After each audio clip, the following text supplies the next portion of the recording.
Coming up on your favorite podcast, we have made it to the last week of the regular season in the National Football League, and we got a lot to talk about, breaking down the playoff picture and reviewing our over and unders from the beginning of the season. Should be fun. We'll also probably talk a little Antonio Brown, because I feel like we're sort of obligated to, I guess. Plus, the final Eliminator and power ranking of the season. It's going to be great. We're in playoff mode the rest of the way. Zach, Ryan, me next on the pod.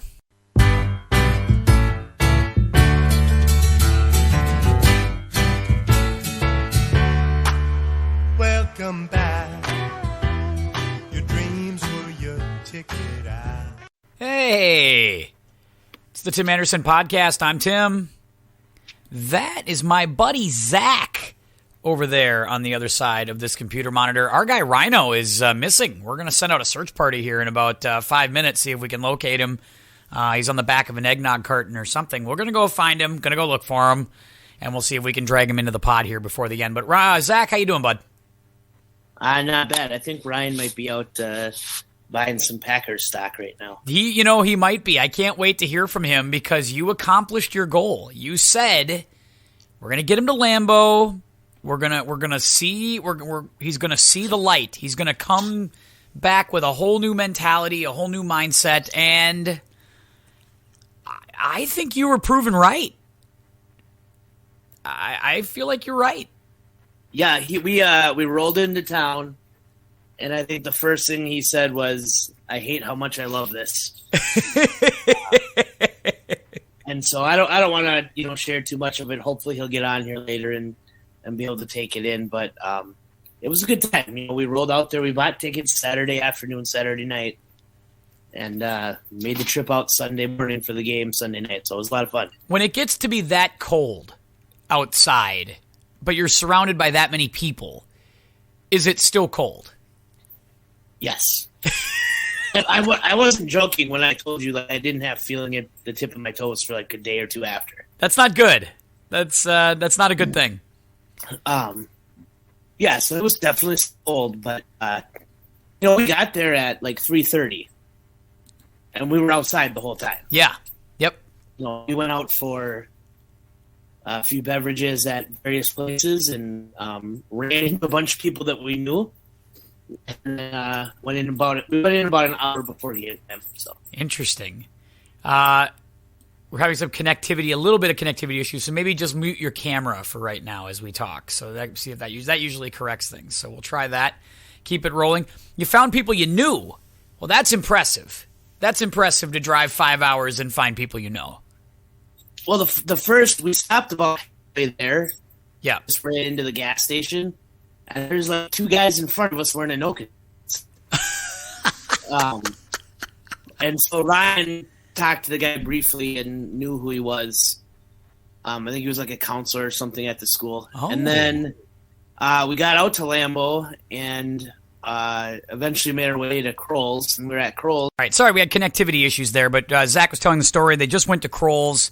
And they met more people that they knew, as apparently everybody and their mom was hanging out over in Green Bay. So, Zach, continue on with your story. Yeah, when we were at Kroll's, I ran into a guy I coached football with. Then some other random guy in a bunch of Packers gears. That Coon Rapids, Minnesota, the jacket? And I'm like, yeah. He's like, I know the principal. I work at Anoka Middle School. And then one of my former players was out there as well from softball. So it was like a big reunion. A lot of fans out taking in the game. Everybody's celebrating around Packers-Vikings. It was you didn't get much of a football game to look at, but I mean, as far as I guess the spectacle though is concerned, I mean, you got Lambeau in its element. I mean, that's what it's all about. The lure of Lambeau going in December for a big conference game in the frozen tundra and all that stuff. I mean, as far as that stuff goes, I mean, you got it, right? Yeah, it was a good time. I thought there was maybe not quite the juice that there normally is in the stadium. But I think part of that was just Minnesota never made it a game. That's true. Like they never really threatened. They picked up a first down on the first drive, and then that was it for, like their next 4 or 5 possessions. And by that point, it was over. Well, I mean, if you were listening to the game, which you weren't, good thing, because Collinsworth, was practically ready to spoon with Sean Mannion like 5 minutes into the game. He's like, Al, I got to tell you, or Mike, I got to tell you, that this Sean Mannion, he's got an arm. I'll tell you what, we might want to let him cook a little bit. And I'm like, hang on, Chris. Let's calm down a minute here. But that's Collinsworth for you. I was surprised that they never even threw deep. No, they never did. They never took a chance down the field. Even if you throw it incomplete, you at least got to throw it once or twice early in the game and make Green Bay defend it and know it's a threat. And I don't know. It was a very lackluster performance from Minnesota. I know it was the backup quarterback. Man, they gave very little resistance. It's very true. It was very true. I thought it was it was kind of an unfortunate. We started to see the writing on the wall a little bit for the coach, and his post game stuff was really fascinating to kind of hear him talk so kind of negatively about like, I don't need to see Kellen Mond, I don't need to see rookies, don't need to see any of these guys. He's coaching like a guy who's probably not going to be here come Monday morning. Yeah, I love the Kellen Mond stuff. Do you want to see him play? Not particularly. See him every day. That was cold. That is cold. It's ice cold. I mean, but that's Zim is good for one of those every now and again. I don't know if you love it, but I mean, it's I don't love it all the time. But in this regard, I guess it was kind of humorous. I don't know. So somebody retweeted it from the media and said like, "This is the coldest thing I've ever heard from a head coach," and then Mond liked that tweet. So I think Mond is ready for a new head coach as well. Yeah, I don't think that vibe is working. Yeah, clearly Kellen Mond isn't buying what Clint Kubiak or buying what Mike Zimmer's selling. I'm sure it is not going according to plan there. So we'll keep an eye on it. Speaking of cold, it's cold here in Minnesota. Currently -8 outside, and we're looking at -22 when we get up in the morning, Zach, you and I. It's going to be one of them days, boy. I tell you what, these cold days are killing me already. We've already had a couple of these minus days, and I'm not digging them, I got to tell you.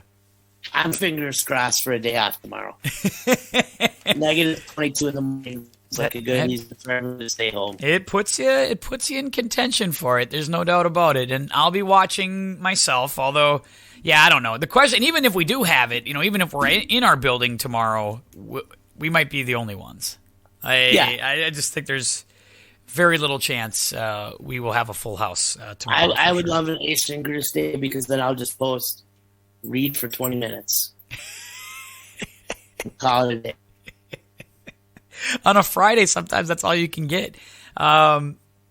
So it's the last week of the regular season, Zach. We made it. We got here. Long season. We've been at this thing since late August. You, me, and Ryan have. And here we are in January, finally wrapping up the regular season and moving on to the playoffs. I thought at this time would be a good time for us to revisit our over-unders, and then we'll get into some of the week headlines from this season. Or maybe we can reverse that. Do you want to talk headlines first, or do you want to get into the over-unders from this early part of the season? I'm down for living. All right. Well, you cut out on that one, so I got to figure out where we want to go on that one. Let's see. Let's give that one more chance, Zach. Where do we want to go? It's your show, Tim. I'm just living in it. All right.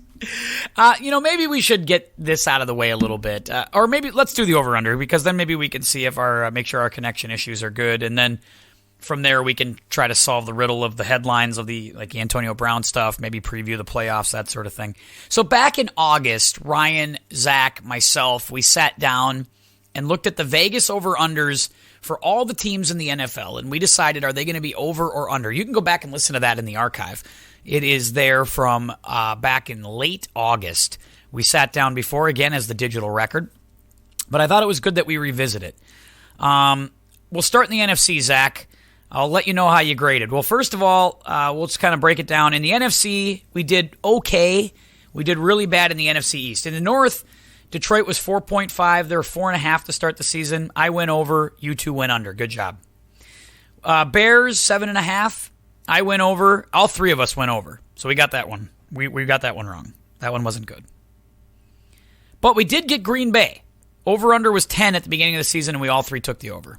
See? You thought I was crapping all over Green Bay, and there I was, Zach. Nailed it. So 10 wasn't exactly lofty. No, 10 was kind of a softball. I felt pretty good about 10. Minnesota was 9. I was the only one who took the under. You two both took the over. So that was me having no faith in Mike Zimmer in August, and came to fruition. So I'll take that one. But this is where we got it wrong, Zach. The NFC East.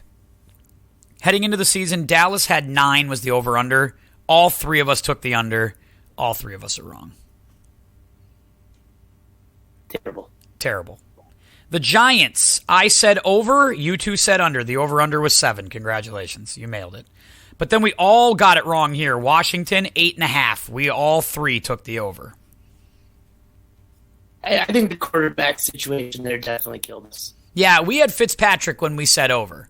Yeah. So I don't think we were pretending for a Taylor Heineke season, although it wasn't all his fault this year. And Philly, I'll give you credit. You and Ryan had way more faith in Nick Sirianni than I did. 6.5 was the over. I took the under. You both took the over. Nice job. Yeah, I think Philly to win the division, actually. Yeah, that's right. You did say that. You did say that you thought they were going to win the division. In the South, play well. Nice job. In the South, Tampa, 12 wins. They're at 12 right now. So with this weekend, a couple of us can be proven right. Ryan and I both said over. You said under. New Orleans, all three of us took the under. They were at 9. We took the under. Right. Are they at 8? Are they at 8 and 7 right now? They're 8-8. 8-8. So they could win and get a push. Yep. Or make us all lose. They should win. They should win. You're right. They should. Atlanta was 7.5. So was Carolina. All three of us took the under on Atlanta. And they're at 7. They're at 7. So they can win and beat us all right there. Carolina, you and I were bullish. 7.5. We liked them. We're wrong. We went over. Ryan went under. So they nailed that. But again, quarterback situation was weird there. And early on, you and I looked like geniuses. They were 3-1. They got out of the gate really strong. Boy, that thing really went south fast. Get out to 3-0. Maybe we would have hedge bet those. You're probably right. We could have watched Sam Darnold play like that 4th game and went, oh, quick, hedge, out. Yep. We're out. Or as soon as they sign Cam Newton, run quickly and hedge. They take the under immediately. In the West, San Francisco, 10.5. All three of us took the over. What are they right now? Are they at 10? Or are they at 9? They're at 9. So we're not going to get to them. Nope. We're wrong on that one. Yeah, they're at 9 and 7. So we're wrong there. Seattle was 10. Can you believe over-under was 10 on Seattle at the beginning of the season? All three of us took the under. So yeah, I thought that one was a little high. Yeah, that one felt silly to me. I do believe Ryan said, too, that this was the year it was going to all fall apart there. He was right about that. I'll give Ryan credit there. Yep. While he's not here. When he comes back on, though, we won't tell him that. We'll tell him that he's got terrible things. But. Love that idea. Last one on this one. Two more. LA, 10.5. I took the over, and Ryan took the over. You took the under. So I'm not a believer in Stafford. Yep. So that was clearly that. We'll take that. Arizona was 8.5. Now this is what we all three took under. All three said under at 8.5 on Arizona. I'd say whoops. Yeah, whoops. We got that one wrong. Whoops. We got. Sorry about that. We're pretty good at most of these, but that one didn't go so well. So the only real failures there were we got Washington wrong and we got Arizona wrong. Other than that, I thought we did pretty well. And Dallas, we got Dallas wrong. I guess we got Dallas wrong. Let's go to the AFC real quick. Run you through that. Zach. Houston. Houston was set at 4. Ryan and I took the under. You took the over. They are right at 4 wins right now. Yep. So, and they've got the Colts, right? Yeah, I think it's Colts this weekend. You're right. The Colts who have not much to play for. Correct. No, they have Tennessee. Tennessee, who also Both have the Jags. But does Tennessee, are they clinched? No, they have to. They have to play, don't they? Tennessee needs it to be the 1 seed. So. Okay, all right. Indy is at over under was 9. All three of us said over, and they are currently at 9 exactly. So I think they're going to get to the over. Give a lot of credit to the folks in Vegas. They kind of nailed some of these. Yeah, Vegas usually knows.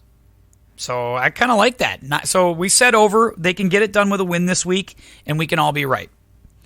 Tennessee, their over-under was also 9. We all three took the over. We smelled it early, and we were right. Yep, free money on that one. Yep, that was an easy one. Jacksonville, 6.5. This was also easy. We took the under, and we are cashing that check in Las Vegas. Easy peasy. To the AFC East, the Jets. You took the over. Ryan took the over. I took the under at 6 wins, and they are at 4-12. So, Thank you. Buffalo's at 11. You and Ryan took the over. I took the under. They are at 10-6 right now. So they can, with a win, you get to the push, which is, I think, okay.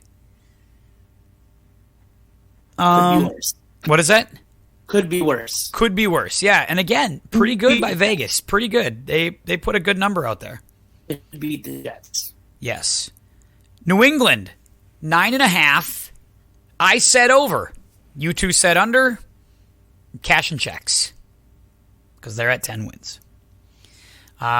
Miami was 9.5. All three of us said, oh no, never mind. You and I said over, Ryan said under, and they are at 8 wins. So Ryan's going to win that one. Good job by Ryan.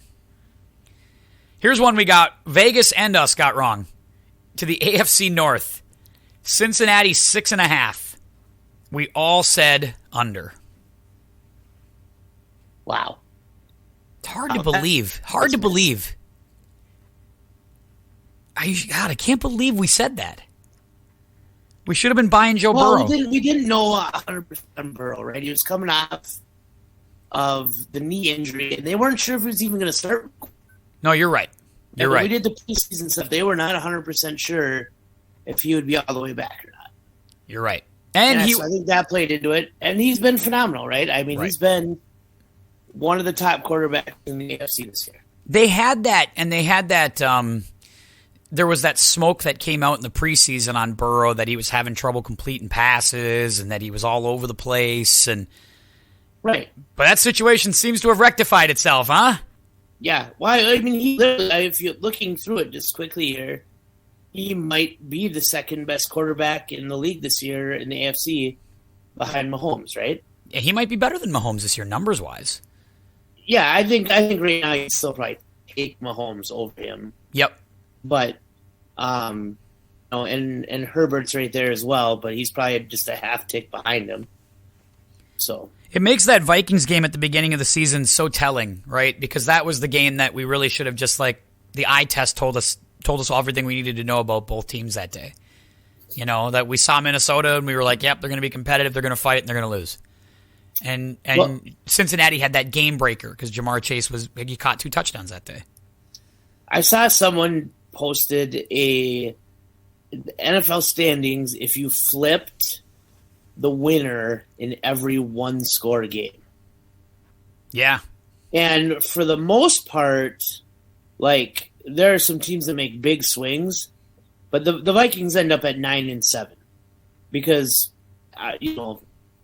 they won just as many close ones as they lost close ones, and they marginally improved on it. But it was kind of interesting because, there's a lot of people that are like, oh, if they don't fumble in this game and they make a field goal in that game, and yep, they're that close to being a 12-win team. Well, yeah, but you're also that close to being a 4-win team. Correct. I think the team that probably hurts that stat is Baltimore, right? Because they've played in all these ones. They won all of those 1-score games early on in the season.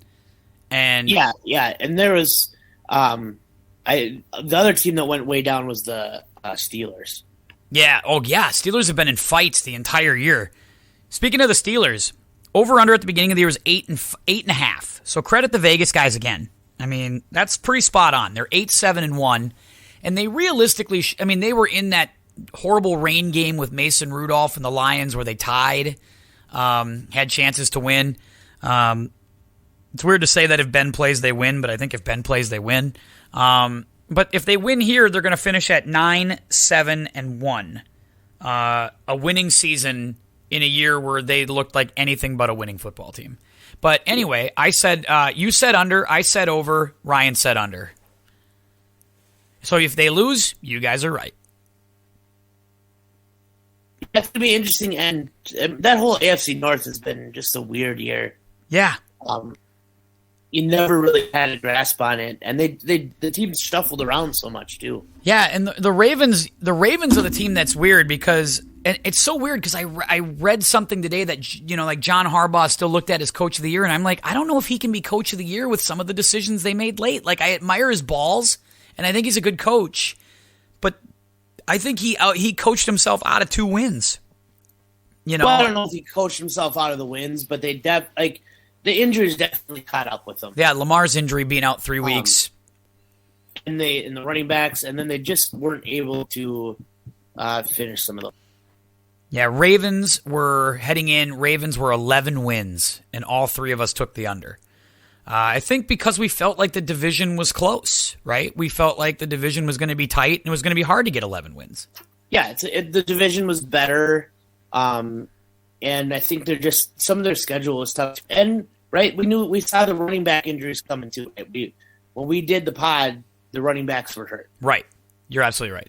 And then Cleveland is 10.5. You and Ryan said over. I said under. Not that I was seeing a Baker Mayfield injury or a bad season, but I wanted to see them do it twice in a row before I bought it, and they clearly came back to earth. Now next year though, I might buy them on the up again. Who knows? But I can't imagine and believe how quickly the Mayfield stuff has fallen off there. Yeah.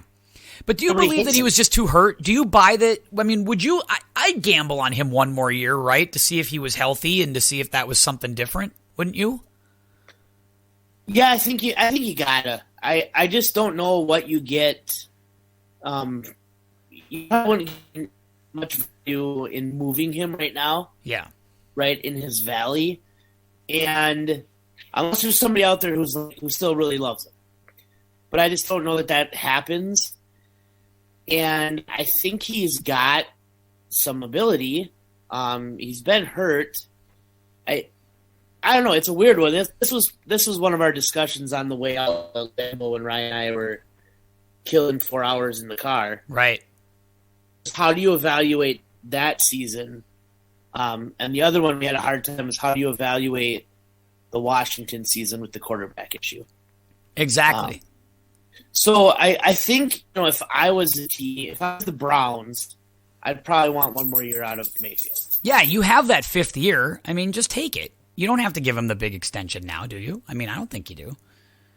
But I understand if you don't, like what could happen. I mean, I understand that, but yeah, he just clearly he wasn't healthy enough to play. If you don't extend him now, right, you still have the to extend him during the year next year, or you can franchise him. The issue is, do you want to get in a spot where you're paying top 5 quarterback for Baker Mayfield then? Yeah. No, I don't think he's not going to get that elsewhere either, and I don't know that he really wants to leave. I don't know. It's weird. Like, Cleveland, you haven't had a quarterback in 40 years. A guy has a pretty good year, and the next year he struggles while hurt, and then everyone's like, get rid of him. Yeah. And like today people were talking about they should just cut him. No, that's silly. Yeah. Like, that's silly. Right. Like, he could, save the money or whatever. You can trade I guess if you can trade him and get some value from him, but I just don't think you're going to get the value that. Well, it's. Yeah. I'd rather roll the dice for another year and see than what I was going to. And that's the conversation that people are having about Cousins too, right? That you can't just say, all right, we're getting rid of Cousins and that's it. Okay, well then what's the plan? Like, because this is not a great quarterback class, as Ryan has pointed out. It's not like there are a million guys in the market. Like, unless you're going to swing big for a Deshaun Watson on a big package trade, like, what's your option? I mean, don't get me wrong. I'd like to see Kirk out of here too, just because. But what's the alternative? What's the move? You know, and that's the same thing I'd say to Baker. I think that's the discussion though. If you can, the Kirk stuff. I mean, Kirk's making 2.5 times what Baker's going to make. That's true. That is true. That's the big thing. So if I can move the Kirk money, then I might call on Baker and say, "Hey, we'll take Baker Mayfield for the year." Oh, there's my dog. That dog wanted to talk about Baker Mayfield, and that was too bad because that's probably the best Zach has sounded in weeks on the pod right there. That was awesome. Whatever happened, but whatever you're doing with the mic, keep that. That was awesome. I was just saying, like I think I would then say I'll take Baker Mayfield in Minnesota for the year. Yeah, me too. If that's the case, I'll trade it. Yeah, and see if that's worth. And then if it's not, then you can start over. Yeah, for sure. But I think that's part of the discussion too, right? Part of the discussion with Minnesota might be we need to start over a little bit. Yep, just shed everything, start anew. Into that, and they have all these offensive weapons. But they haven't done a ton with them, right? I mean, like, they're not winning a ton of games the last couple of years. No, they're a 500 football team. And unless you think the coach truly is the difference between why you're a 500 football team and why you're not, then yeah, you might have to blow things up. Because you're either moving forward or you're going backward. And that's kind of the mindset, right? Yeah, and I think this discussion, too, on the road out there, it's not the production from Kirk Cousins that have those people upset. It's how much money they're paying him for that production. That's right. Right? They're willing to they'd even take a little less production if they could get half the money back. I think that's the problem, right? And then you could address other issues. And I also think maybe they're looking out at New England and they're seeing like, well, New England took Mac Jones in the middle and everybody thought that was maybe the least talented guy, but if you have the right coach and the right system, you can make things work. And maybe that's what they're thinking too. Like maybe there's a guy out there that they really like, whether it's the kid from Ole Miss or whatever, that they're like, we just got to get that guy in here, keep him upright, and good things happen. We'll see. Maybe they're right. Well, and for perspective, I've heard multiple people say if Mac Jones was in this year's draft, he'd be the number one quarterback taken. That's probably true too. Yeah. Yeah. Is he the MV? Is he the rookie of the year or is it Jamar Chase? Did Jamar Chase win the rookie of the year on Sunday or was it Mac Jones? Still. So if you had asked me 6 weeks ago, I would have said it was Jamar Chase. Yeah. And if you had asked me 2 weeks ago, I would have said it's going to end up in New England. And now I'm back to Jamar Chase. So I think the last 2 weeks he's had phenomenal games and really won that award. The lesson of the Jamar Chase draft pick is because they were everybody was all over him. Take Penei Sewell. You always take the high impact skill position player in the top 10 if he's there. Always. Always. Unless it's Orlando frickin' Pace. And even then, because, I mean, you look around. Joe Thomas, he's probably going to go to the Hall of Fame, didn't win anything, and didn't change anything there. Pace, they didn't win until they got offensive skill players. Get the skill guy, always. I tell you, I loved it. Burrow came out and said it, just F it. He's out there somewhere. I'll throw it up to him. There's something to be said for that. There really is. I mean, that's the old Randy Moss line, right? The chuck it up there, dog. I'll go get it. Don't worry about it. Just throw it up. And it's like, boy, is that huge for a quarterback. That's amazing. Last division, AFC West. KC, before the season started, was 12.5. You and I said under. Ryan said over. We were looking very, very good. Most of the season, the Chiefs are at 11, so the best they can do is 12. We win that one. Yep. Nice job. LA Chargers were 9.5. All three of us took the under. So if they lose this week, we got it. Vegas, 7. You and I said over. Ryan said under. And they're at 9 wins. Denver was the surprise. This is weird. Denver, 8.5. Denver was 8.5, and all three of us said over. Were we buying Teddy that much? I think when I was doing it, I was thinking more of a regression from Kansas City too. Yes. and their schedule wasn't super tough when we looked at it. We didn't think I don't think we thought the whole division would be good. And right? The whole division's been good. Yeah, the whole division has been good. Chargers have been a little weird down the stretch here, and Vegas has been a little more. They've shown a lot. There was a stretch in the season where I thought Vegas was going to fold it up, where they lost like 3 in a row and they had some injuries, and you just thought that's it. They've taken on too much water. But I guess, credit Rich Bisaccia. Like they've played pretty hard the last couple weeks and gotten some big wins, and now they're 9-7, and they've messed up our eliminator. And give them credit for that. I think, if they had the head coach and they had, didn't have to deal with the multiple DUIs now. Yes. They might be an 11-win team. Yeah, you said it. Just taking out the noise, right? Right. Around them. You said it too. Like you said it in the middle of the season that you're like, well, the Raiders are good. So don't be surprised. The Raiders are good. But I think we agreed with you, but I just thought 3-4 weeks ago, like, that's it. That's it. They're shot. Like, they don't have anything else in the tank. When they lost to the Bears early. Yep. And you're kind of like, oh boy. And then they won a couple games again and got to 5-2, but then they lost to the Giants. Yeah. And the week after that, they got drilled by the Chiefs. And the week after that, they got beat pretty handily by the Bengals, and you thought, all right, that's it, they're done. But then they turned around and beat the Cowboys. So I think there's some talent there. I thought that Gruden had built some things, and obviously he's gone now. But I'm kind of torn. I don't know who to root for Sunday night. Yeah, because Staley drives you. I mean, I think Staley looks like he might be a good coach, but he drives you crazy too. With all like, I'm going for it. I'm going for 2 all the time. I'm always going to go for it on 4th down. And he's just got, he's the Kevin Cash of football right now, and it's just like it drives you crazy. And it's like, oh, not everything needs to be an analytics and thing. Just kick the damn extra point, just punt the ball. I just feel like he's so riverboat and so much of a gambler that it's on the verge of reckless gambler. Well, I want the Raiders to be good. Me too. I like when they're good. I love the vibe in Vegas right now for them. But the flip side of that is like I've been saying for a while, like Burrow and Herbert in the playoffs is what the NFL needs, right? This is the next wave of quarterbacks coming. Right. Right. We know that our years of Tom and Rodgers are limited. Right, even if you want to look at a guy like Russell Wilson, right? I mean, he's on his way out, and so we need that new wave. And I don't think Dak is that guy.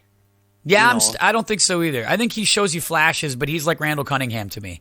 Right, and so the idea of Herbert and Burrow and Mahomes is still young, kind of leading that next wave. It is where I think it's at. Like I'm not a Josh Allen fan. Josh Allen doesn't do much for me. I mean, God, we watched him just be terrible in the playoffs 2 years ago at the bar. It's true, we did. And just watch that dumpster fire of a game. And so I think that, that's best. I mean, I guess for me, right, maybe the ideal situation is that whole scenario where Jacksonville beats Indy, and then the Chargers and Raiders just tie and they both get in. Yeah, that would be, and that is possible, right? And then that would be, that'd be great. And the playoff breakdown, yeah, that would really move things around because now that would mean, Raiders or Chargers, if they both get in, one of them's got to play the Chiefs in round 1, right? Because unless Tennessee doesn't hold on to the 1 seed, they'd have to play the 2 on the road. That should be Kansas City. That's tough, but it's fun because it's 3rd time in the division. That could be really entertaining. Well, yeah, there's some really good stuff. I mean, it's quite possible that we end up with Buffalo versus New England first round, and we get Cincinnati versus the Chargers, and then Kansas City versus the Colts. And that's pretty good. That'd be pretty fun. Like, Yeah. I could go for that. You know, We got 3 days worth of football too now, right? Because they're going to be Saturday, Sunday, and Monday for the playoffs, which is going to be kind of interesting. And all the games this week are what? Saturday, Sunday. There's no Monday night game this week. No Thursday night game. It's kind of interesting what they've got for the schedule here. I think they took a while to put this schedule out. I should actually get this schedule out here so we can kind of take a look at it real quick. And as I'm looking at that, we'll go there. So all in all, in the over-unders, I thought we did a pretty fair job. I think we did well. And credit Vegas, in a season that was really weird and wild, I felt like they kind of nailed it. They only got a couple of teams really wrong. Yep, and the ones they got really wrong, we got really wrong too. Yeah, we weren't seeing it much clearly than they were, so I guess that's on us too, right? So, all right, schedule. Week 18 in the NFL. Let's get that thing up and running. Come on, league, do something here. Work with me, people. Ah, darn it. Hate when my stupid thing isn't working. Here we go. On Saturday, couple games Saturday night. Should be fun for all of us, right? Because it's KC, Denver, 3:15. Dallas, Philly. On a doubleheader ESPN. Should be good. Yeah, I thought the KC Denver game being on Saturday was a little weird. Yeah. Just because if the way it sets up, then I believe is that if Kansas City loses, right, you now really have Tennessee in the driver's seat. And, Yeah. I know they can still lose and other things can happen, but I thought that that game would be played at the same time as the Tennessee game. Yeah, I'm a little surprised by that too. But I also understand you don't want to put a dud, at the 3:30 spot. Like you can't put Green Bay, Detroit there. I mean, although you probably still get a rating because Green Bay's a public team and people want to watch them. But like Sunday, so you got Green Bay, Detroit. They can't play Rodgers, can they? They're not going to do that, are they? Or do you think they will? I thought that they would not. I just thought that with the toe and stuff, you'd give him 2 full weeks off. Yep. But he practiced today. So, man, he's probably going to at least start. Probably going to at least start. Yep. Indy and Jacksonville, the professional football team and the Giants, the Bears and the Vikings in the... You want to call it loser leaves town, but I think both coaches are leaving town. So I mean, how do we? Yeah. It's like the Goldberg versus Brock Lesnar match at WrestleMania 20. Both guys are leaving. The contracts are up. Everybody knows it. It's going to be the worst match ever. How great would it be if Zimmer just goes Antonio Brown on the bit and like halfway through the game, like rips his shirt off and flicks off everyone and walks out? Said I hate it here. I never liked it here. Never got a fair shake here. I had my eyes dropped out of my head here. I mean, all kinds of shit. Rides off into the sunset with his girlfriend. Well, that was always my line. The Vikings offense is so bad that Mike Zimmer's going to have eye surgery so he doesn't have to watch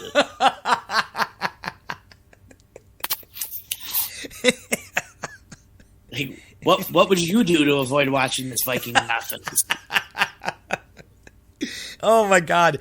That game is almost, I don't know what to make of it because it's like, I feel like it's going to be just a total disaster and a terrible game with no vibe and no energy. At the same time, I got to assume the crowd the masked crowd at US Bank is going to be booing the hell out of Zimmer from the start of the game to the end. And there's going to be a bunch of Bears fans because Bears fans always make the trip and they're going to be all over Nagy the whole game. So it's like the most hostile last game of 2 coaching careers you've ever seen. So the dumb thing of it is, right, like the one game on Fox that is watchable in the 12 o'clock slot is Cincinnati and Cleveland. Yeah. Right? Because Cincinnati is playing for something. That's right. But yeah, we're going to be stuck watching Minnesota-Chicago here. And now, to make it even worse, like Fields isn't going to play. Yeah, this is where I have no desire to watch Dalton play. This is where you got to just jump on the red zone. Like maybe I got to float you my sling password or something. And quite honestly, it appears that nobody wants to watch that game because looking now, I see tickets for $30 for the Vikings game. Yeah, I mean you could practically give them away at this point. Yeah, there's some interesting games in the late window. You got San Francisco, LA with the Rams. That's an interesting game. New England, Miami in the sense that That could be for the division between Buffalo and New England. And the Chargers versus the Raiders at night. So it should be a very interesting one. We want to see how the schedule breaks down, but this playoff thing next week should be really, really good. Getting into the playoffs should be a lot of fun. Right, and it's really interesting, too, because San Francisco's at Los Angeles was playing for something. Right. And then the back end of the NFC is still up for grabs with New Orleans, and I don't know how much of it I'll catch and what I'll be able to catch this week, just because we've got a lot going on. But it'll be a fun week of football, I think. Yeah, busy times all the way around, coaching and doing all that stuff for you and for me. But I think I'm going to try to make some time to catch a little bit of it this weekend, or at least certainly have the Sirius XM going in the car and just trying to take that in there with their Sunday drive, which I enjoy very much too. Even Saturday, this is going to sound dumb, but I've been trying to get an appointment at the bank for over a week now. It's so impossible to get in at the bank, man. It's just so impossible. It drives me nuts. You know what? I get that COVID is a thing. Yeah. But at this point, open the doors to my bank and let me walk in. Yeah, we haven't been able to go inside the bank in 2 years. It's garbage. And so anyway, my daughter got a job, and so we need to set her up with a checking account and all of that. So I got that going on Saturday. I finally got into the bank, and don't get me wrong. Yes, there's been some other times that were available, but sorry, I have a job. I can't make an appointment for 11 o'clock on a Tuesday. One thing's for sure, that one positive out of COVID, less bank robberies. There's less bank heists when you just don't ever open the branch. Apparently, that's the key. So a lot of movies could stop being made right now based on what's happening in COVID. What a disaster. Speaking of which, I'm not sure COVID's done rearing its ugly head as far as the playoffs go. I know they've talked about, maybe you talked about this week in a text, that NFL's looking into Jerry World as a possible backup just in case capacity limits start happening in California. Already saw that they've extended their mask mandate. Oh, good for them. It's clearly working because, man, they're really seeing the cases slow down there, which is great. No, they're not, actually. They've pretty much been there forever. Frustrating. So when they mentioned that they were looking for a backup site, I posted on Twitter, play it at Lambeau. Yes. And instantly people are just taking it so serious.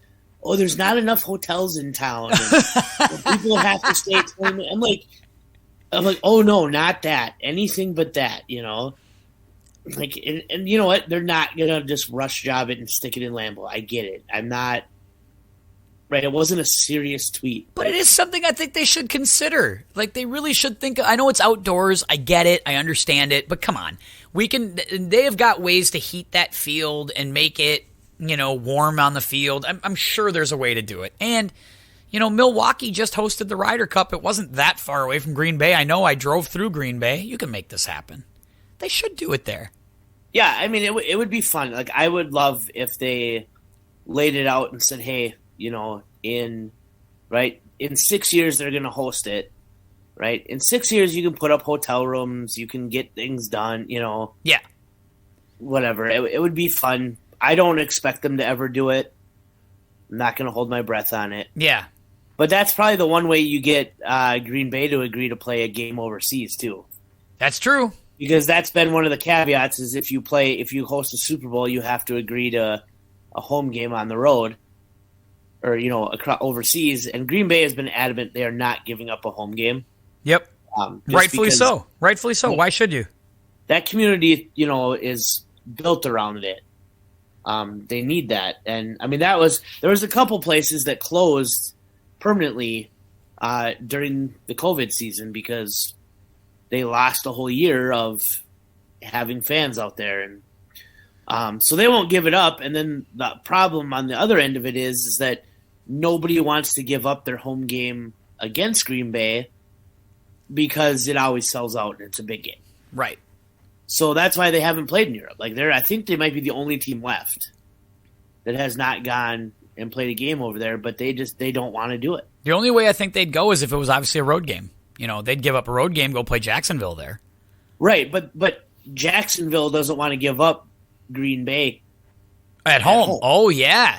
That's a good point. I hadn't thought about that. Jacksonville sells out and it becomes a hot ticket. Well, that's why they got to do it for like a New York team where it doesn't matter. Because New York doesn't matter who the opponent is. It would be a hot ticket in New York anyway. So just move it, make it a Jets game. Go take the Jets out there. Who cares? Yeah. The Antonio Brown thing, I think we have to at least touch on it briefly. You were driving when it happened. I texted you when I saw the video on Red Zone. I said Antonio Brown is shirtless and he's running off the field in New York. Yeah, Ryan read that to me as I was driving. And I was just like, wait, read that again. I felt like I had to break that news to you. You've seen the video, I'm sure, now probably 100 times. What's your take on it? The hard part is anytime you have a take on it, something new comes out 20 minutes later. That's why I tried to wait till 9 o'clock on a Thursday night to get it to you. No, but you know what I'm saying? Like, right? I mean, every time we think we've got the story, then somebody releases another part of the story and another claim. And, honestly, they're probably both. There's culpability on both ends. Whatever happened, even if he was injured or not, and was told to go home, probably not the way to do it. No. But if that is what happened, I understand his frustration. Yes. Yes. If it happened like he said. And I think too, there is some like you mentioned, like he's lost the benefit of the doubt with some of his antics from before. Right. But I also think that Tampa Bay has lost some of their credibility when it comes to this stuff. We talked about they didn't put Tom on the injury report all year. What is rubbing up against your microphone over there? There we go. Now it looks like I have no clue. There was some noise coming over there, but we figured you out. It sounded like you had one of them packing peanuts and you were working it against the microphone. That's what it sounded like. Like you were doing a Foley artist. Like you were trying to create sound effects behind you. Yeah, blame the dog. I blame the dog. So I agree with you. Yeah, Tampa has some issues, I think, regarding this. I mean, certainly in previous regimes they would have had issues, but that's just it. As much as I'm not the world's biggest Arians guy, but there's no doubt that he's a player's guy, right? That the players seem to really like him, that he doesn't have the taskmaster reputation that a Belichick has or what an Urban Meyer was having down in Jacksonville. That doesn't seem to be the vibe for him, right? I mean, so that's why it doesn't seem like it holds water. I just think that the other side of it, too, doesn't make sense for me. He's upset because he wasn't getting the ball enough. Well, he was still – I know the thing came out today, right? He asked them to guarantee his last $2 million in incentives. Yeah. And he was still a ways away from that, but he was really close to getting another $1 million. Yes. Right? He needed 8 more catches, 55 more yards, and a touchdown. Which they guarantee would have got that for him. Especially Tom. Tom likes him. That's what's so weird about this. Year. Yeah. Tom pumped him the ball.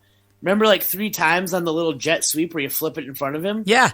He did that 3 times in a row to him to get him to his catch bonus. He got 15 targets in Carolina. That's where part of this is my ankle's been hurt all year. Yeah, it seemed to be fine against Carolina when he threw you 15 balls. Well, also, I mean, let's be honest here. You missed your bonuses because you got suspended for 3 games. Yeah. You faked your vaccination and you got busted. And yep. And you apparently don't pay your debts very well because that chef turned dime on you because you owed him money. I just feel like if you're asking me, who's got the benefit of the doubt, it's Arians. It's Arians in Tampa Bay that has the benefit of the doubt. Antonio Brown's lost the benefit of the doubt. He doesn't have it, and the evidence is there, in the sense that there's no evidence that he went in the blue tent, with the ankle. There is evidence because there's players who heard it and stuff that was hearing him yelling and swearing about not getting the ball at halftime. And what Arians said today. Now, if what Arians says it's true, that seems like that's playing a lot like what we saw on TV, where he said, "I'm not going to the game. You're not throwing me the ball," and Arians said, "Get the fuck out." Now that feels like that's how it played out. Yep, but again, right, like the Tom stuff afterwards, Tom seemed to be pretty sympathetic. Yep. About his mental health, which Antonio Brown's like, there's nothing wrong with my mental health, basically. Right. So it'll be interesting. Yeah, I'm curious to watch more of this but at the same time, I feel like this is the car crash TV stuff that is tough because it's like if he's got real mental issues, this is tragic to watch. I mean, I'm trying to figure out is this just like Randy Moss on steroids or Terrell Owens on steroids, or is this a guy that is truly off kilter? And like Kanye West is off kilter. He's bipolar. I mean, is that Antonio Brown?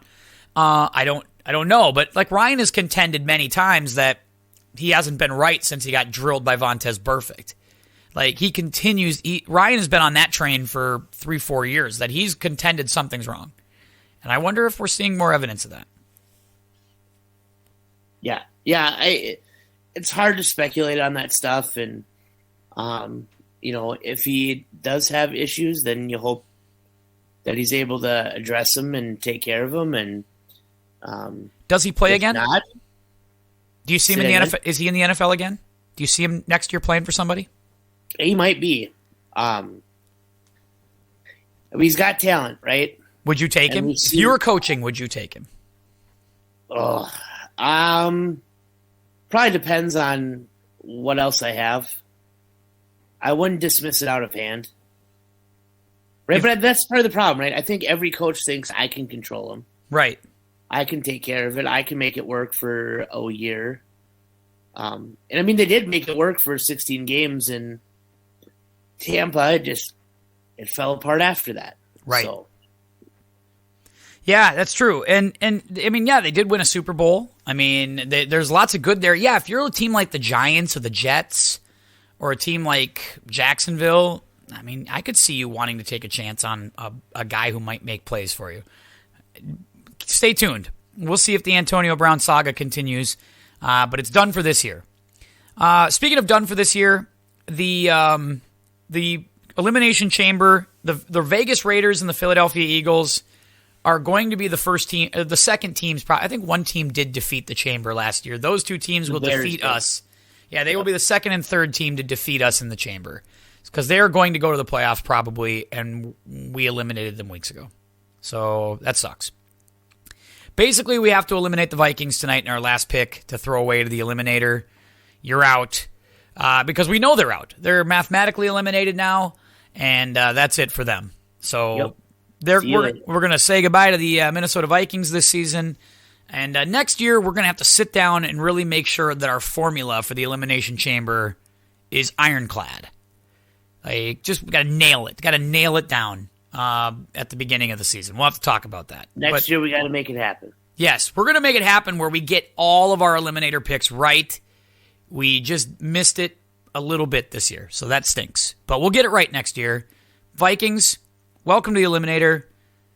See you later. And Mike Zimmer, enjoy your retirement. I'm sure it'll be great. And Matt Nagy, welcome to Minnesota as our new offensive coordinator. Because you know that's a Vikings move. That's a Vikings move.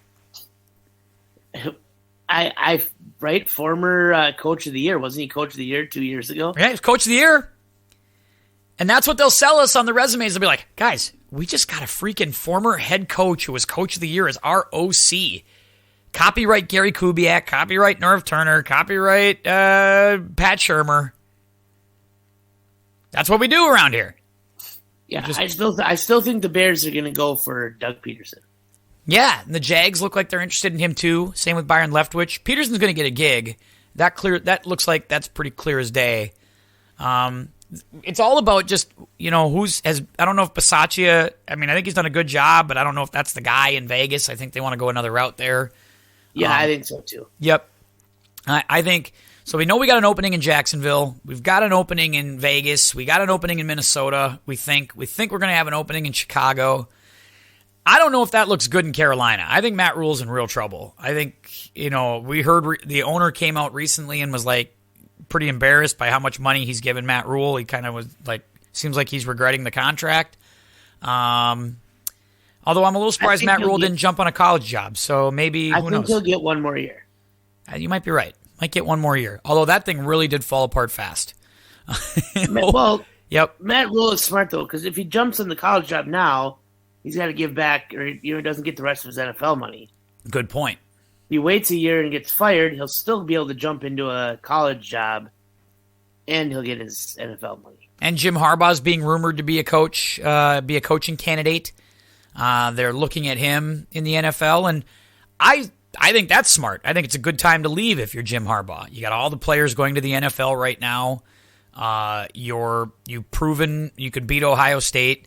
You could say job done and leave and feel good about that, probably, right? I mean, now it might be the time to go. And it, I just don't know. I guess I don't get the infatuation with him right now. Right. Don't get me wrong. Like, I like Harbaugh, and I'm glad that Michigan was better because the Big Ten needs a second team. Yep. But like 12 months ago, everybody wanted him fired, It's true. and now all of a sudden, everybody's like, "Oh, give him the keys to the mansion and make him our NFL coach." Yeah, but at least he's got an NFL track record, which is the difference between him and 90% of the other college coaches that you try to hire. At least there's a resume there. He's gone to a Super Bowl, so there's an allure. I understand that allure. I get it. So Yeah. we'll see if they give him the gig. That'll be fun to watch. All right, I think we should do our last power rankings of the regular season because we don't need to do one next week because the playoffs will be set. So this is the last power ranking of the season. We've been following this closely. I don't think it's going to be a lot different than what we've been doing, but I still think we need to talk about it anyway. Zach, who's your fifth team heading into this week? Oh, this is the tough one for me, because I feel good about the rest of my picks, but I'm not sure where to go on this one. So I'm going to go with Cincinnati. Oh, yeah. They're on fire the last couple weeks. Yeah. Right? Burrow's lighting it up. So I'm going to give him the nod. And maybe it's back to kind of my early week stuff where it's like maybe this isn't the fifth best team, but it's a team we need to acknowledge here. Yes. But I think they're my pick right now for 5. Yeah, I'm going to keep Kansas City, but I'm going to move them down to 5 because I still think head-to-head in a playoff game, I still feel like they're better than Cincinnati. Jamar Chase played just an incredible. Of course, every time I'm in a fantasy football championship, I run into somebody who has just a monster career game. I remember it's the curse of Steven Jackson against the Vikings when he ran for 5 touchdowns, killed me in a fantasy game. That's neither here nor there, but I still think head-to-head, I like Kansas City, I guess just because of track record. So I got Kansas City at 5, but I hear what you're saying on Cincinnati. I think that's the team that I don't think I want to play in a playoff game because I like Burrow. Burrow's a winner. And it just seems like he's got the swagger, the look, everything. And the guys seem to follow him. Joe Burrow's the man. So I think they're coming. They are a team that'll be there at some point. But I'm going to take Kansas City for now at 5. How about number 4? I have Tampa at 4. Yeah, me too. Despite all the drama, Me too. despite what's going on, I still think they're going to be a tough out. And, the drama is what's pushed them down to 4 for me. So Yeah, me too. I have them at 4 as well. Tom was in pure FU mode late in that Jets game. Like he's just like 2 timeout, no timeouts, 2 minutes to go, 90 yards. We're winning this game, and just willed it to happen. Part of that's Robert Saleh's not a good coach. Part of that is Robert Saleh made a couple of bonehead decisions in that game. Gave it away. Goes for it on 4th and 2. I understand he's trying to put the game away and ice it, but like, here's the thing: like if you get it, if you don't get it, Tom beats you with a touchdown. Kick the field goal. Make him go the length of the field, tie you, take it to overtime. Like, that's the strategy, coach. Right? That's the play. I don't understand what Saleh's thinking there. I like Robert Saleh. That was bonehead. It's like, you know what that is over there? I don't care what the math tells you. That's Tom over there. That guy's got 7 rings. You don't bet against him. Just like you don't bet against Aaron Rodgers. I don't care where does the math say that's Aaron Rodgers over there or that's Tom Brady. Maybe we shouldn't give them time. Yeah, that was an interesting decision. And then the play they ran was terrible too. Yeah, just baffling stuff from coaches this year. I think the NFL is still like the one sport where like the coach matters. Like the coach counts for wins. That was a game that counted against the Jets. Saleh didn't win him that game. So number three. My third team is the Rams. Yeah. They continue to win. They've slid ahead of Tampa now into that 2 seed. Mm-hmm. And that, as good as I feel about some of these, like I feel like there's going to be an upset in the first round in the NFC. And yeah, I'm not ready to call it out yet, but we'll see where the matchups lie in a week. Mm-hmm. And maybe we'll talk about that next Thursday. But for now, the Rams are at 3. A lot of those teams, seem really close in the NFC, which is why I'm agreeing with you. I have the Rams at 3 too. I think they, for as good as they've been, and Cooper Kupp is terrific, and Odell Beckham does look better in LA than he did in Cleveland. He just does. So he's playing better. And I'm not a big Beckham guy, but he's giving them something. They're playing with a level of desperation. I like McVay, but I don't know, and I don't think it's the Rams necessarily that might be upset, but could they be? Yes. I don't think they're unbeatable, but they've definitely been the better team down the stretch. Yeah, I think it really depends on how some of those first-round matchups work out. Who's going to get Philadelphia? Who's going to get San Francisco? And New Orleans could still sneak in, but I don't find New Orleans as a threat. Nope. Zero threat. Right? If they get in, I know they're not the team I'm picking for an upset. I agree with you, 100%. No chance there. If they get in, it's just great coaching by the coach. The coach willed them to the playoffs, is what I would say. Number 2. I think we agree on the top 2. I got Kansas City for 2. Oh, you have Kansas City for 2, so you're not moved. You're not moved by the loss. The loss doesn't do anything for you. It does, but here's the deal. I don't have Tennessee higher. They don't have them ranked. Because I have Tennessee 2. So right. I kind of figured that's where you were at.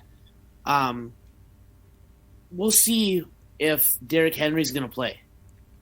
Yeah. Because that changes everything. Right. That changes everything right now. Is Tennessee good? Yes. Do I fear them? No. Right? Like, if I was picking my matchup in the AFC, I would pick them before I picked a lot of the other teams. It's the Derrick Henry thing is proof that the running back position, if you truly, Henry's great. I'm not trying to say he's not great because he's obviously great. But what they've gotten out of Deontay Foreman has been enough. And what they've gotten out of all the collection of guys, they've thrown like 4 guys out there, and they've gotten enough out of that position to be effective. And I give Tannehill some credit. He's playing well enough. Like, he's making some big throws, making some big plays. A.J. Brown is becoming a real threat now that he's back healthy. And, again, Mike Vrabel is proving that the old school stuff works. Like, grind it out, play defense, be smart. Don't commit a lot of penalties, you win a lot of games. Yeah, but let's say things stay the way they are right now in terms of seeding. That is your dog, by the way. Your dog, I can feel your dog, I think he's licking the microphone. Is that what he's doing? The dog is licking the microphone, isn't he? He's snoring nearby. Jesus Christ. So if the seedings hold out. Right. And it's Tennessee, and then they play Buffalo in the first or the second round. Mm-hmm. Like, are you just convinced that Tennessee's beating Buffalo? It's a great comeback, but, on the flip side, I'm not convinced that Kansas City wins either. Although, actually, no, I'm convinced Kansas City beats Buffalo. But, okay, and then I go, the flip of that, let's say New England beats Buffalo in the first round. Right. Are you convinced that Tennessee beats New England? No, that's fair. That's very fair. That's very fair. So that's and I'm not saying that they won't beat them. Yeah. And I'm not saying that they wouldn't be favored to beat them. But I just don't.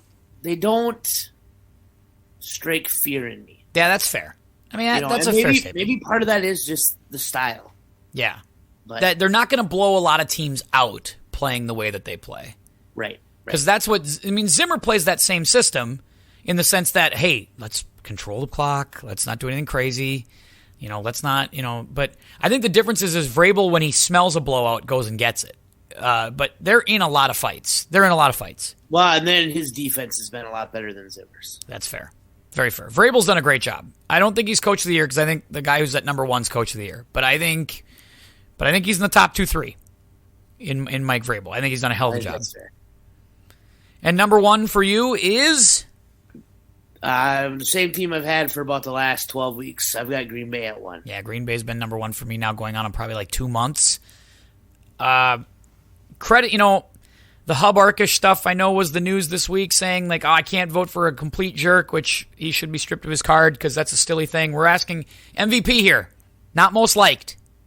Rodgers is clearly the MVP of this league. He's the MVP. I love too how people then got upset because Rodgers replied and said, well, he's a bum.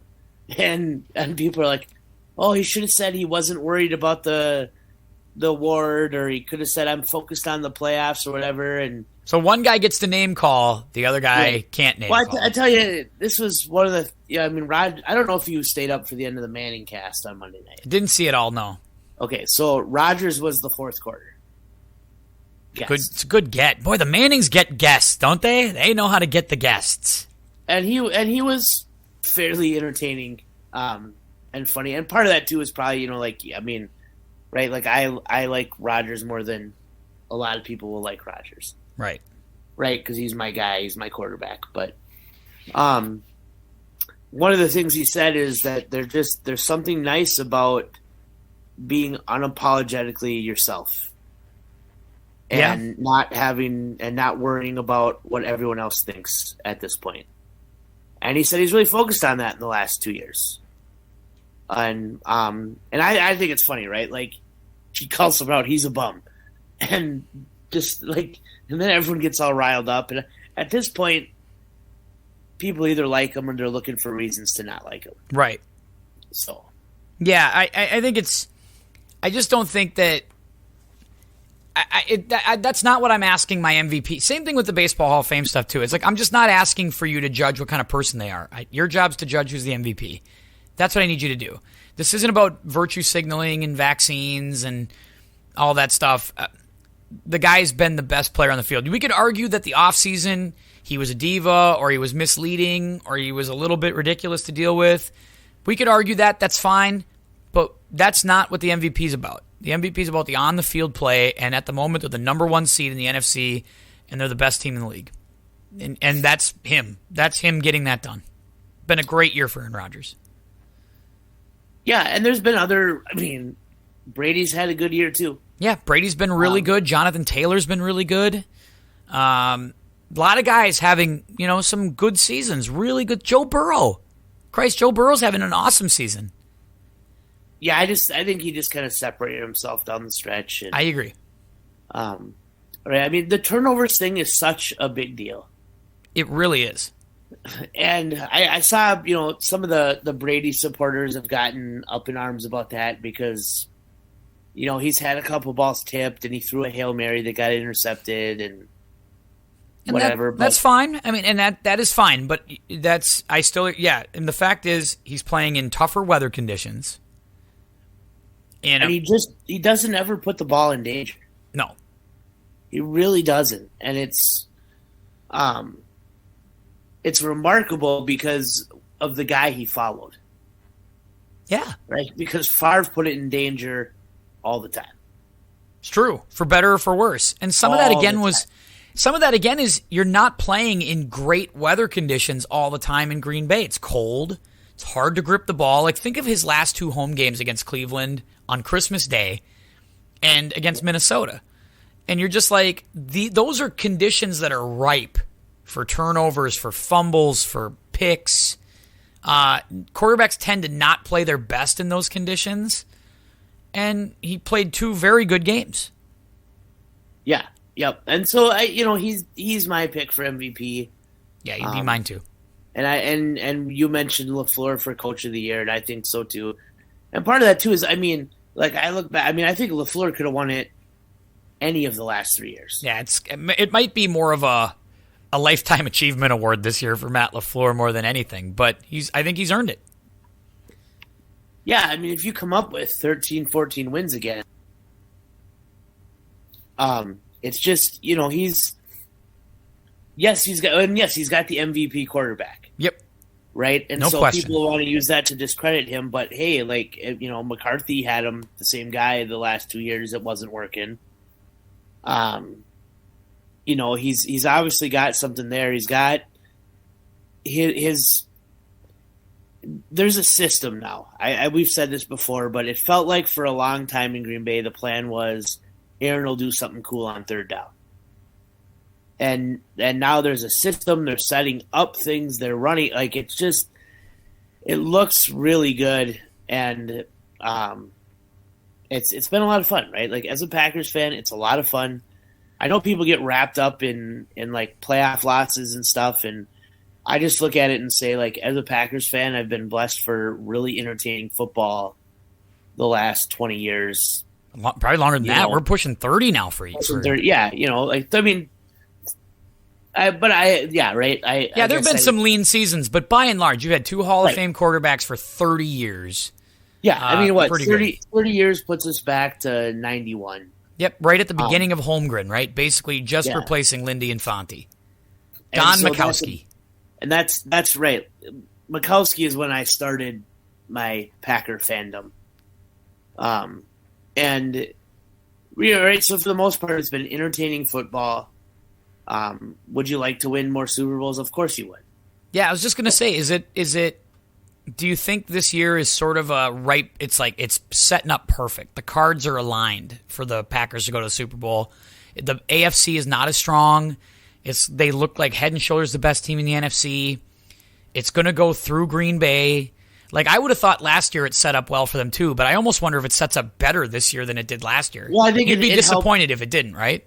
Well, yeah, I'd be disappointed if they don't get to the Super Bowl. But, right, I mean, last year they didn't have fans. That's true. Right? They didn't have fans in the stands for those playoff games. 100%. So that makes a difference. But I hope they get there. You know, if they don't get there, would I be disappointed? Yeah, right? I think you're always disappointed when your team's season ends, but it's been entertaining football for a long time. Right? One of my good friends at work is a Bears fan, and he's like, right? Like, this whole year has been miserable. Oh yeah, I can't imagine they've had any fun. I haven't watched a couple of games, and he's going to the game this week. But it's hard, right? Like, if you're doing that every so often, you know, it's okay. But if you're doing that 3-4 years in a row, man, that's got to be tough. Yeah, I can't imagine. I mean, being a Vikings fan's hard. Being a Bears fan's probably. But I mean, being a Lions fan, you almost kind of get. It's like being a Timberwolves fan when you're a Lions fan. You just sort of embrace the suck, you know, at that point. And when you get to 8 wins, it's exciting. But it's hard for me, like, looking at the Vikings stuff, not to get too far into it, but, like, you know, but where people are like, oh, they're really close. They're really close. It's like they haven't been above 500 at any point in the last 2 years. Yeah. How close are they? That's fair. Yeah, I don't know. I don't think they're as close as they wish they were. And I think that's Ryan's gripe too, right? Because Ryan's gripe is, like, people are okay with making the playoffs. You know, winning the division every once in a while, and, like, he's like, I just want to be great once. Yeah. And that's why I say it's okay to move on from Cousins, right? Because you've seen it. And he's good. He's not great. He's just okay. Like, he's good. Yeah. Well, it goes back to my theory. We've talked about this before, but if you don't have a top 5 quarterback, I want a cheap quarterback. Yeah. So that can add everything else around him. You don't want to pay. Like, that's exactly what Tennessee. I mean, Tennessee paid Tannehill a lot of money. But, you know, and they may live to regret that, but they've also done a pretty fair country job of drafting, and they've clearly got some really strong weapons. But they might pay for that eventually because they gave up a lot for Julio Jones and didn't get anything in return. this year. We'll see. But. And I get it. Like, he's getting decent money, but he's not even getting Kirk money. No, he's not getting Kirk money. Nope, he's not. And I just think, like, I would like we've talked about, like, I would draft a quarterback every year. We agree. Draft another one. An elite guy. And if I didn't, I would roll from year to year, with you're okay about. I mean, I would roll with Case Keenum, with Ryan Fitzpatrick, Baker Mayfield, right? Mark Sanchez, like, because we've seen those guys can get into the playoffs and have success, right? Teddy Bridgewater. I mean, he's right? It's about putting the right guys around him, and that's the thing, right? For all the stuff that people want to talk, the Kirk supporters talk about and how good he is, like, they haven't gotten as far with him as they did before him. It's true. With the guy that they ran out of town for him. It's true. Who you could have had for, I mean, and I'm not a Keenum guy. I'm not gonna do the revisionist history. I was more comfortable taking a chance on Kirk than keeping Case Keenum. I didn't want to pay Case Keenum, and and that's fine, right? Yep. But like the retrospect is, like, now you go, it didn't work, we got to move on. Yep, that's right, and that's where I'm at now. We can't keep doing it. It's the same thing. I've talked about this, like, we go to the Gophers, right? Like, they fired Glenn Mason because they thought they could find someone to take the next step, and it was an absolute disaster. Right. But then you fire that guy and you move on. I don't blame teams who try to go from good to great. Yep. Right. That's one of those cliches, right? Good is the enemy of great. Yep. And the one thing you can't do is double down. Like, to me, that's the thing. Right. You can't double down. And that's what like, the Kirk supporters are wanting to just, like, they're married to the opinion that they had 5 years ago when we signed him. And they just, no matter what evidence is put in front of them, they're not moving off of it. Like, they're doubling down. They're going to hang in there as long as they can. The question becomes, and I don't think he would ever do it, but would Kirk sign an extension tomorrow that adds 2 years but brings him down to $30 million a year? See, I don't know. I don't know if he would. Like, I don't think he would, just because of everything he went through in Washington. He seems pretty principled on, like, I'm fine if I'm willing to go to free agency. I'm willing to do that and get my money. Yeah. If you don't think I'm worth it. And he's done well for himself. That's a discussion, right? Him at 30 instead of whatever. What's he get? 42. Yeah, it's something like that. It's a lot. Something like that. Like, maybe that's worth a discussion. Yes. If he can come back for less money, we'll take that. Yeah, I think so. Although I think if you can sell him to Pittsburgh right now and get a draft pick, I think he'd do it. But that's well, right. Because then you could start over with a rookie, or you could get, like we said, you could pay Baker Mayfield $18 million and not. Yeah. Right? Because, I mean, as much as Baker Mayfield has struggled this year, and Kirk has maybe had his best year as a Viking, do you really feel like he's that far ahead of Baker? No, I don't. This is why we drafted him in fantasy football for $1. Because I'm like you. If we're not getting a top 5 guy, I want to spend $1 on the position. Yep. Because they're roughly the same, like 5 on down. Like, I would argue, yeah, Lamar Jackson matters because he can run stuff in. Josh Allen matters because he runs stuff in. Mahomes, Brady throws for a bunch of yards, but even Brady's, I mean, like I said, is Brady, if you look at the yards side by side, is it really all that different? Not really. It's the intangibles. It's the 2-minute drives. It's what he did against the Jets. That's the difference. He wins that game instead of loses it, and that's the difference. Kirk Cousins loses that game. Well, and Kirk Cousins can't kick field goals, but no, he can't. You're right. But I'm just saying, like, I think there's enough sample size on Kirk to say, like, that's what he is. He's a 500 quarterback. Like, he's going to be really good sometimes.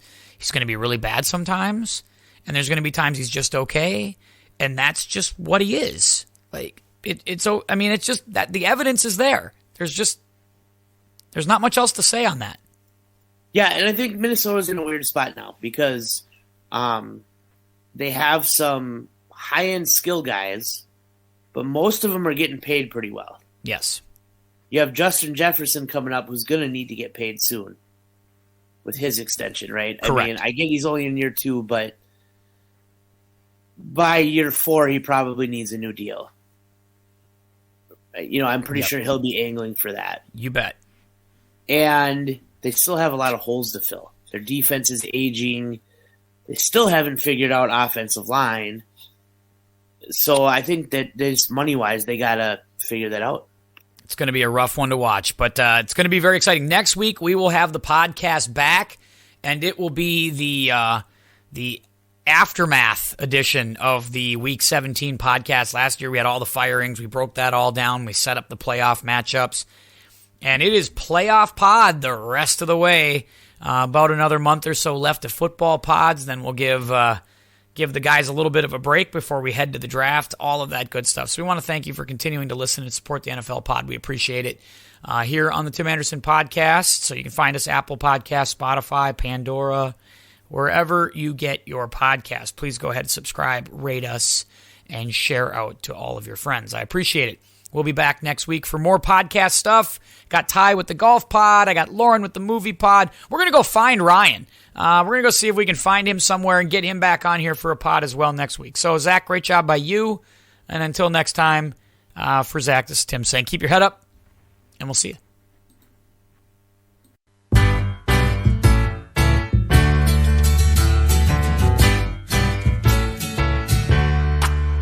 Welcome back. Your dreams were your ticket out.